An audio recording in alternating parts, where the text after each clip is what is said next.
नमस्कार दोस्तों, स्वागत है आपका अपने YouTube चैनल टुडे टेल्स में। दोस्तों, आज हम बात करेंगे इंडिया की बैकबोन कहे जाने वाली टाटा की और सर रतन टाटा के बारे में बात करेंगे। लेकिन दोस्तों, सर रतन टाटा के बारे में बात करने से पहले हम बात करेंगे टाटा की हिस्ट्री क्या थी। दोस्तों, टाटा कहाँ से कहाँ आज तक है, कहाँ से कहाँ आज यहाँ तक पहुँचा है, ये पूरी हिस्ट्री बात करेंगे। फिर आगे चलते चलते हम सर रतन टाटा जी के बारे में बात करेंगे।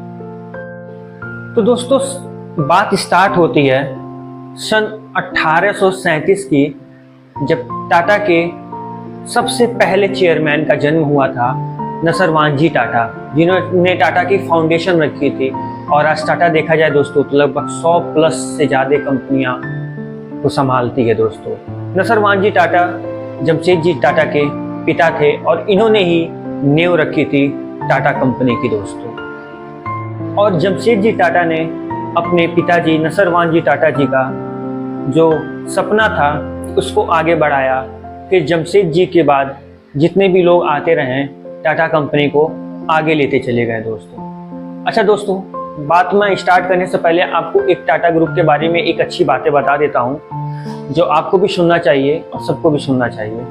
जी हाँ दोस्तों, टाटा ग्रुप एक ऐसी कंपनी है, या हम कह सकते हैं नसरवानजी और जमशेदजी टाटा एक ऐसे इंसान थे जो उनकी कंपनी को चाहे प्रॉफिट हो या लॉस हो, किसी भी सेक्टर में उनको प्रॉफिट हो रहा है या किसी भी सेक्टर में उनको लॉस हो रहा है, इन दोनों केसेस में वो अपने वर्करों को कभी नहीं भूलते थे। चाहे कुछ भी हो जाए, वर्करों की सैलरी या उनके हेल्थ से रिलेटेड जो भी इशू था उसको सबसे पहले प्रायोरिटी देते थे और पहले उसको सॉल्व करते थे। एक वक्त की बात है दोस्तों, जब नसरवानजी टाटा कंपनी चला रहे थे तो उनकी कंपनी लॉस में चली गई थी और उनके साथ बहुत सारे वर्कर जुड़ चुके थे ऑलरेडी। अब उनको सैलरी देने के लिए नसरवानजी टाटा के पास एक भी रुपया नहीं था। तो उस समय जानते हैं दोस्तों उन्होंने क्या किया? अपना खुद का घर, जी हाँ दोस्तों, अपना खुद का घर बेच दिया और उससे जो पैसा मिला अपने वर्करों की सैलरी दी। तो आप मान सकते हैं दोस्तों उनके अंदर कितना डेडिकेशन और हार्ड वर्क था अपने काम के प्रति लेके, जो आज हमें दिखता है 100 से ज़्यादा प्लस टाटा कंपनी चलाती है। दोस्तों, चलिए दोस्तों चलते हैं 1901 में। 1901 में दोस्तों जमशेदजी टाटा ने स्टील फैक्ट्री की इंडिया में नींव रखी थी, जो आज टाटा स्टील और स्टील कंपनी के नाम से जाना जाता है। दोस्तों, जी हाँ दोस्तों, वर्ल्ड वॉर 2 में देखा जाए तो टाटा की ही स्टील यूज हुई थी, जो अमेरिका को इस वर्ल्ड वॉर में विजयी बनाया था। अगर हम कहें स्टील का उसमें 70 से 80% हार्ड था तो ये गलत नहीं होगा दोस्तों। और ये अमेरिकन गवर्नमेंट ने भी ये बात बोली थी कि टाटा स्टील ने हमें बचा लिया था। अब बात करते हैं दोस्तों, उसके बाद कारवां जैसे जैसे टाटा का आगे बढ़ते चला गया, इंडिया का सबसे पहला 5 स्टार होटल दोस्तों टाटा ने ही खोला था, जो था ताजमहल होटल। जी हाँ दोस्तों, ये वही होटल है जो मुंबई में है। आज भी लोग मुंबई में जाते हैं तो जरूर ताजमहल होटल के सामने एक ना एक बार खड़े होके अपना फोटो लेना जरूर चाहते हैं दोस्तों। और ये होटल की खासियत मैं बताऊं दोस्तों, ये पहला होटल था उस टाइम में जिसमें इलेक्ट्रिसिटी आती थी। जी हाँ दोस्तों, आप सोच सकते हैं ताजमहल मुंबई का पहला होटल था, 5 स्टार या 7 स्टार होटल कह सकते हैं, जिसमें पहली इलेक्ट्रिसिटी उसी में आई थी। अब बात है दोस्तों 1904 की, जब जमशेदजी टाटा एक्सपायर कर गए थे और टाटा का पूरा कारवां उनके बेटे बुराबजी टाटा संभाले। बुराबजी टाटा लगभग 1938 तक टाटा कंपनी का चेयरमैनशिप संभाला और टाटा कंपनी को आगे बढ़ाते चले गए। दोस्तों 1938 में बुराबजी टाटा ने टाटा कंपनी का चेयरमैन अपने कजिन JRD टाटा को बना दिया। जी हाँ दोस्तों, ये JRD टाटा वही हैं जो इंडिया का पहला एयरलाइन स्टार्ट किए थे और बाद में इसको रीनेम कर दिया गया, जिसको हम जानते हैं इंडियन एयरलाइंस के नाम से दोस्तों, जो उस टाइम का सबसे लग्जरियस एयरलाइन था दोस्तों। और इस तरह से दोस्तों टाटा का कारवां बढ़ता चला गया, धीरे धीरे कंपनी खुलते चली गई। जैसे कि 1945 में टाटा ने टाटा मोटर की कंपनी की स्थापना की थी और बात करें 1968 में TCS की कंपनी की स्थापना की थी। जी हाँ दोस्तों, टीसीएस के बारे में एक आपको मैं रोचक बात बताता हूँ। इंडियन रेलवे के बाद सबसे ज़्यादा जॉब प्रोवाइडर की अगर बात करें तो वो टीसीएस कंपनी है दूसरे नंबर पे। जी हाँ दोस्तों, इंडियन रेलवे के बाद दूसरे नंबर पे टीसीएस एक ऐसी कंपनी है जो सबसे ज़्यादा जॉब प्रोवाइड करती है दोस्तों जेआरडी टाटा जब तक थे टाटा के चेयरमैन, तब तक टाटा ने लगभग 92 प्लस से ज़्यादा कंपनियां खोल चुकी थी। और उसके बाद जैसे जैसे लोग आते गए, टाटा के चेयरमैन बढ़ते गए, वैसे वैसे टाटा की कंपनियां आगे बढ़ती गई दोस्तों। उसके बारे में भी बात करते हैं अगले पॉइंट पे। अब दोस्तों बात करते हैं हमारे और आपके फेवरेट सर रतन टाटा जी के बारे में। सर रतन टाटा जी जमशेद जी टाटा के ग्रैंडसन थे, यानी कह सकते हैं पोते थे। उनको पहला असाइनमेंट टाटा कंपनी में 1971 में दिया गया था, जब नेल्को कंपनी 20% से 2% पे आ गिरी हुई थी। और यकीन मानिए दोस्तों, सर रतन टाटा जी ने निराश नहीं किया था और उस कंपनी को 2% से 20% पे लाके खड़ा कर दिया था दोस्तों। ये तो बस उनका शुरुआत था दोस्तों, आगे आगे मैं बताता हूँ सर रतन टाटा जी ने क्या क्या किया। और दोस्तों 1991 में सर रतन टाटा जी को टाटा ग्रुप का चेयरमैन बना दिया गया। और उसके बाद तो हिस्ट्री है दोस्तों, आप भी जानते हैं, मैं भी जानता हूँ आज टाटा कहाँ पहुँच गया है। सुबह अगर हम किचन में खाना बनाने जाएं तो टाटा से लेके गाड़ी में ट्रेवल करने जाएं तो टाटा है, फ्लाइट से जाएं तो टाटा है, हर जगह देखें दोस्तों तो टाटा ही टाटा है। तो दोस्तों बात करते हैं रतन टाटा का जन्म कब हुआ था। सर रतन टाटा का जन्म 28 दिसंबर 1937 को हुआ था। और वाकई दोस्तों इस साल वो 86 साल के हो जाएंगे। हमारे लेजेंड दोस्तों बूढ़े होते जा रहे हैं। अगर बात करें उनके पिता का क्या नाम था, उनके पिता का नाम नवल था और उनकी माता का नाम सोनी टाटा था। आइए दोस्तों अब कुछ ऐसे पॉइंट के बारे में बात करते हैं जो सर रतन टाटा जी ने करके दिखाया था दुनिया भर के लोगों को। वैसे दोस्तों अगर आप बड़े सिटी में रहते होंगे तो जगुआर और लैंड रोवर जैसे कार को तो आप देखते होंगे, अपने आमने सामने जाती होगी। एक वक्त की बात थी दोस्तों जब सर रतन टाटा अपनी कंपनी डेट्रॉइट को लेके गए थे फॉरेन में बेचने के लिए। वो थोड़ा लॉस में चल रहे थे और बेचने किससे गए थे, इन्हीं जगुआर और लैंड रोवर के मालिक से। लेकिन उस टाइम का जब वक्त था तो जगुआर और लैंड रोवर के मालिक ने बोला ये कंपनी मैं खरीद के आपके ऊपर एहसान, यानी सर रतन टाटा के ऊपर एहसान कर रहा हूँ। लेकिन सर रतन टाटा को ये बात शायद चुभ गई होगी दोस्तों, उन्होंने वो कंपनी नहीं बेची और वो वापस इंडिया चले आए। कुछ साल बाद दोस्तों किस्मत देखिए दोस्तों कैसे पलटती है। कुछ साल बाद दोस्तों लैंड रोवर और जगुआर कंपनी के मालिक खुद आते हैं इंडिया और सर रतन टाटा से रिक्वेस्ट करते हैं कि आप मेरी कंपनी खरीद लीजिए, आपके सिवा और कोई नहीं है जो हमारी कंपनी को बचा सकता है।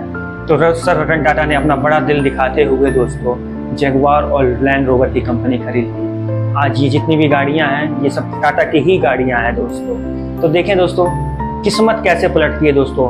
बस आपको अपने प्रति और अपने काम के प्रति ईमानदार और हार्डवर्क होना चाहिए। किस्मत जरूर ना जरूर दोस्तों एक ना एक दिन जरूर पलटती है दोस्तों। अब दोस्तों बात करते हैं दूसरे पॉइंट की, सर रतन टाटा के बारे में। वैसे तो आप दोस्तों आप लोग सब लोग जानते हो कि सर रतन टाटा ने आज तक शादी नहीं की, लेकिन क्या रीजन है दोस्तों आप जानते हो? चलिए मैं बताता हूँ। ये तब की बात है दोस्तों जब रतन टाटा अमेरिका रहते थे और उनकी वहाँ एक गर्लफ्रेंड थी। बेहद दोनों के बीच मोहब्बत था दोस्तों। लेकिन एक वक्त रतन टाटा की दादी का फ़ोन आता है कि उनकी तबीयत खराब है, वो जल्दी से इंडिया चले आए। और इस बीच रतन टाटा इंडिया चले आते हैं, लेकिन अपने गर्लफ्रेंड से प्रॉमिस करते हैं कि वो शादी उन्हीं से करेंगे और उन्हें बोलते हैं कि आप इंडिया चलो, इंडिया हम शादी करेंगे। सर रतन टाटा यहाँ आ जाते हैं, अपनी दादी के देखभाल में लग जाते हैं, लेकिन उधर से उनकी गर्लफ्रेंड इंडिया नहीं आती है। रीजन लोग बताते हैं कि उनके पेरेंट्स मना कर देते हैं कि तब इंडिया और चाइना की वार चल रही थी दोस्तों। इस वजह से जो रतन टाटा की गर्लफ्रेंड थी उनके पेरेंट्स जो थे उन्हें आने से मना कर देते हैं और वो नहीं आई। और फिर उनके पेरेंट्स ने उनका शादी अमेरिका में ही किसी से करा दिया। और यकीन मानिए दोस्तों रतन टाटा ने जो शब्द बोला था, जो वाक्य बोला था कि मैं शादी करूंगा तो सिर्फ तुमसे ही करूंगा, नहीं तो नहीं करूंगा, वो आज तक इसका जीता जाता सबूत है दोस्तों कि रतन टाटा ने फिर आगे शादी नहीं की। तो ये होता है दोस्तों मोहब्बत। दोस्तों बात करते हैं तीसरे पॉइंट पे। दोस्तों 26/11 हमला तो सब जानते होंगे, कितना दर्दनाक हमला था। 26/11 हमला दोस्तों मुंबई में ताजमहल होटल पे ही हुआ था दोस्तों। और इस होटल में जितने भी वर्कर थे मोस्टली वर्करों की जान गई थी दोस्तों। अगल बगल जितने जलेबी रेड़ियाँ की दुकान थी उनकी भी जान गई थी, हमारे पुलिस बल की भी जान गई थी। सब नॉर्मल होते होते बहुत टाइम लगा था दोस्तों, लेकिन बाद में सर रतन टाटा जी ने एक काम किया जिससे ने पूरे देश का दिल उन्होंने जीत लिया।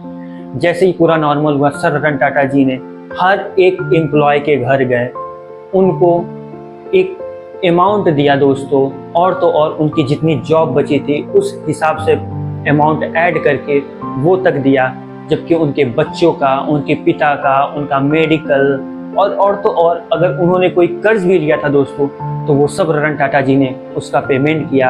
सबसे बड़ी बात ये थी दोस्तों कि उस होटल में अगर फ्रेशर अगर उसी दिन ज्वाइन किया था उसकी भी सैलरी उसकी पूरी लाइफ टाइम के हिसाब से जोड़ के उनके परिवार को दिया, उनके परिवार के लोगों को डॉक्टर तक प्रोवाइड किया इस डिप्रेशन से बाहर आने तक के लिए।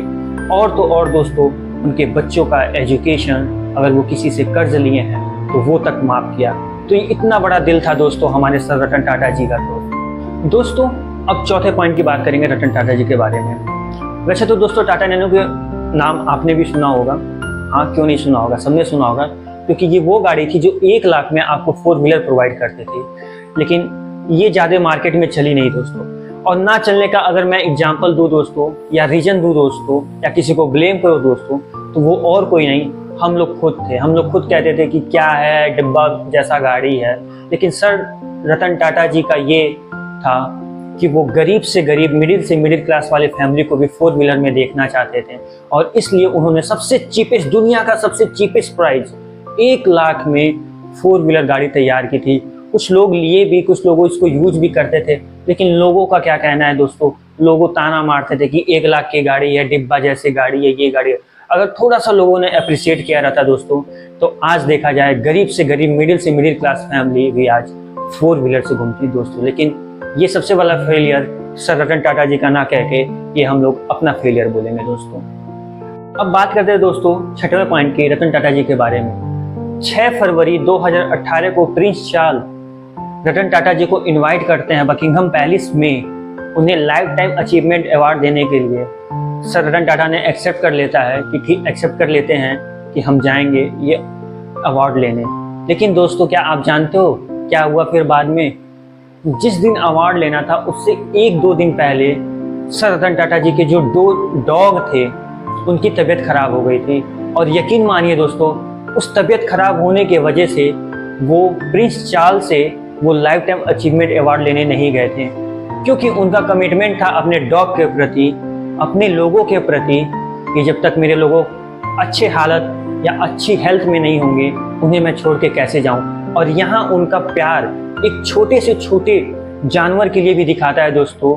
अपने दोनों डॉग के लिए उन्होंने बकिंघम पैलेस में जाना मना कर दिया, और वहाँ से वो जो लाइफ टाइम अचीवमेंट अवार्ड जो प्रिंस चार्ल्स देने वाले थे वो तक नहीं लिया दोस्तों, क्योंकि उनका कमिटमेंट अपने डॉग के प्रति था, अपनों के प्रति था। कितने वो लॉयल थे दोस्तों, इस बात से ये पता चलता है दोस्तों। तो दोस्तों इस साल सर रतन टाटा जी 86 साल के हो जाएंगे। काश दोस्तों ऐसा कोई मशीन होता जो एज रोक देता। जी हाँ दोस्तों, आज भी अगर हम इंटरनेट पे सर रतन टाटा जी का वीडियो देखते हैं तो हमारे लेजेंड दोस्तों बूढ़े होते जा रहे हैं दोस्तों। कैसा होगा दोस्तों, काश कोई मशीन ऐसी आती दोस्तों जो हमारे लेजेंड का एज रोक देता दोस्तों। उम्मीद है दोस्तों आपको वीडियो पसंद आई होगी। मिलते हैं दोस्तों अगले वीडियो में, तब तक के लिए अपना ख्याल रखिएगा और हमारे चैनल को लाइक, शेयर और सब्सक्राइब करिएगा। जय हिंद दोस्तों।